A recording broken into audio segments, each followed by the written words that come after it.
وعلیکم السلام ورحمۃ اللہ وبرکاتہ۔ جی اگر فرائض کے علاوہ باقی آپ سنت وغیرہ اگر بیٹھ کر پڑھ رہے ہیں تکلیف کی وجہ سے، تو انشاءاللہ امید ہے کہ اللہ کے ہاں یہ عذر قبول ہوگا۔ لیکن بات یہ ہے کہ آپ کیسے نماز پڑھ رہے ہیں بیٹھ کر۔ دیکھیں نماز میں جو ارکان ہیں اس کا قیام، رکوع، سجدہ اور قعدہ، اس میں اگر کسی تکلیف کے باعث جو رکن ادا کرنے کے آدمی قابل نہ ہو، صرف وہ رکن ادا نہیں کرے گا، باقی تمام جو ارکان ہیں ان کو ادا کرنا چاہیے۔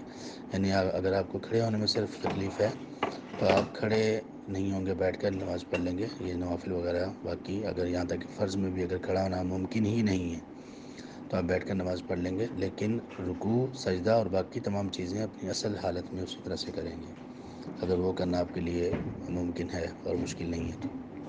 اللہ عالم۔ اللہ آپ کو جلد مکمل شفا عطا فرمائے، اور اللہ تعالیٰ ہم سب کو اپنی صحت کی قدر کرنے کی توفیق دیں۔